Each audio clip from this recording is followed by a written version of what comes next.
Hey everybody, John from Bike Fit Advisor. Here's a question I got recently from a viewer, and it was, do today's bikes suck? And it took me a minute to think about it, but there are some arguments to be made that the bikes being made these days or today are actually worse in some ways. And so we're going to dig into that a little bit more.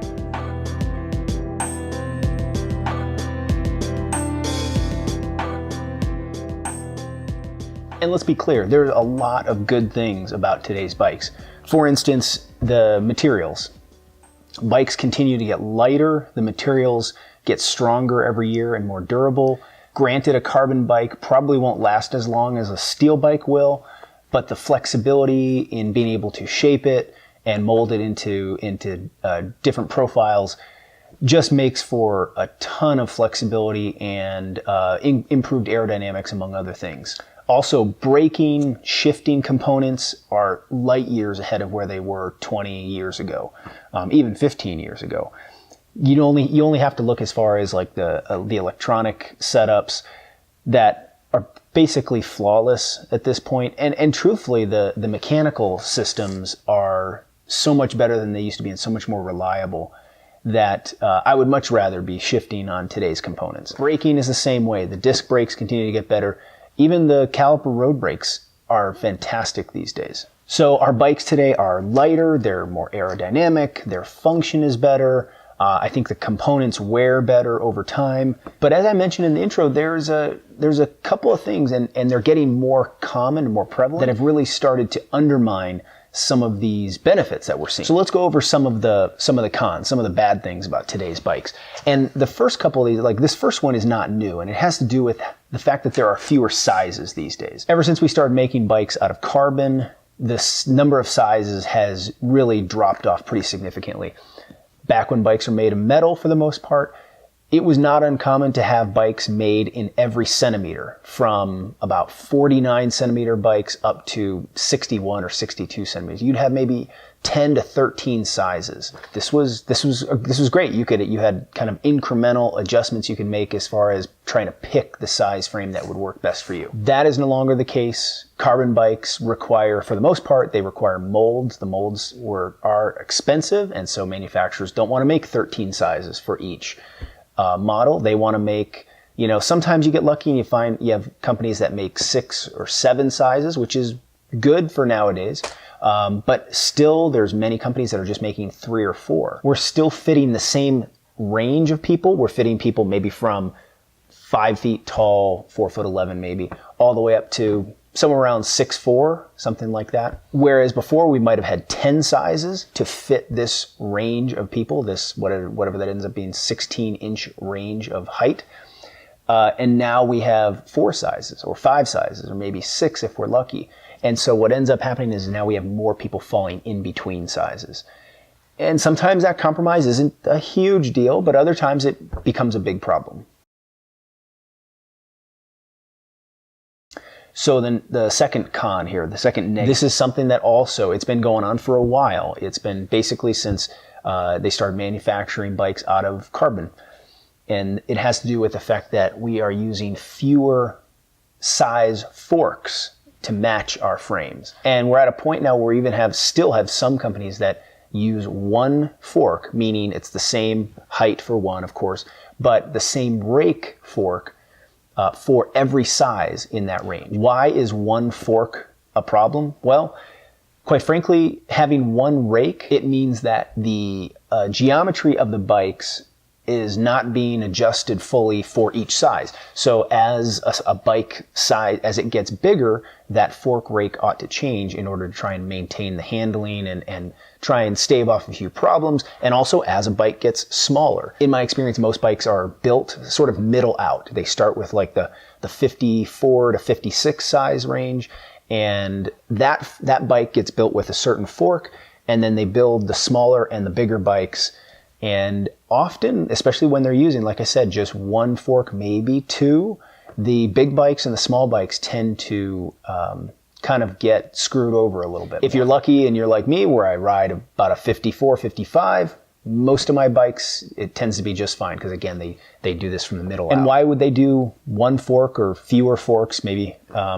And again, I think a lot of times it comes down to simplicity and expense. You only have to make one mold. And it's unfortunate when you do this, when you do use one fork, what ends up happening is then the manufacturers, you're going to have to manipulate the frame's geometry. You might manipulate the head angle or the seat angle in order to match the fork versus picking the right fork to match the optimal frame geometry for that size. And it's kind of a backwards way of doing it. And again, in my experience, the small and the big bikes tend to more often get the short end of that stick from a handling perspective, among other things. And this is one that is more recent. It's happening more and more often now. And especially this product here, I've noticed, is the use of proprietary parts. It started off, years ago, more often you would start to see, especially with aero frames being designed, you'd see an aero seat post or a proprietary seat post. And it was kind of a bummer. Sometimes they only made one and it only came in one setback. If you were lucky, maybe it had a lot of adjustability, or maybe they did make two different setbacks or even three, but it was pretty rare. Usually it was just one seat post. Now, what I'm seeing more of are basically the manufacturer makes a stem that only fits that frame.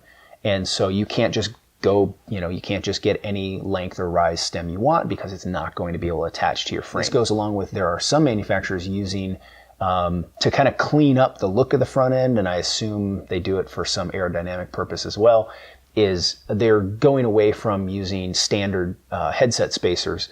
And they're just using essentially caps, which basically limit your spacer amount. Sometimes it's 20 millimeters, sometimes it's an odd number like 27 millimeters of spacers. And it's not spacers, it's just a cap. You can go with a high cap or a tall cap or a small or a lower cap to get the bars lower. When you can't change the stem other than just maybe changing the length, this removes a whole bunch of flexibility. Maybe you don't need a bunch, but you just, you'd benefit from just a couple of degrees of rise. Maybe you go with a 8-degree rise or a 10-degree rise stem. And then throw in the fact that you have no control over the spacers under the stem, and now you're dealing with bikes that you really can't adjust the bar height with any degree of reliability. And this sort of has snowballed right into integrated stem and handlebars, and they look cool, they look great.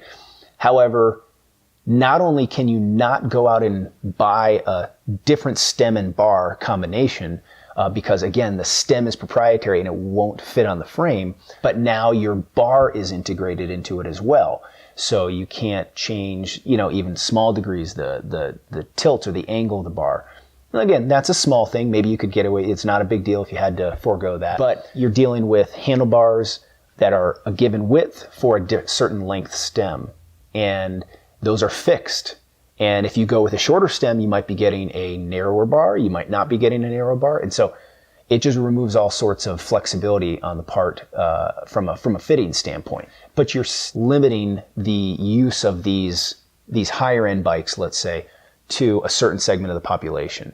And these higher end bikes, they're not all race bikes. Some of these that I'm talking about that have integrated stems, or I should say proprietary stems and integrated stem handlebar combinations, are built with more endurance road geometry even many times. These endurance road bikes are the very bikes that are being ridden by everyday people that need a little more upright position, people maybe in their 40s, 50s, 60s, maybe even 70s. These are going to present problems because more people are going to get put into these bikes when they shouldn't, when they're going to be sold these bikes with these proprietary components and these integrated components, and they're not going to be adjustable for them, and they're not going to be able to kind of dial in their fit the way they would on a different bike. But these are just a couple of things. This has come into focus really for me more in the last couple of years as it's become happening more and more. And I decided to do this video because I actually had 3 clients this week where we weren't really able to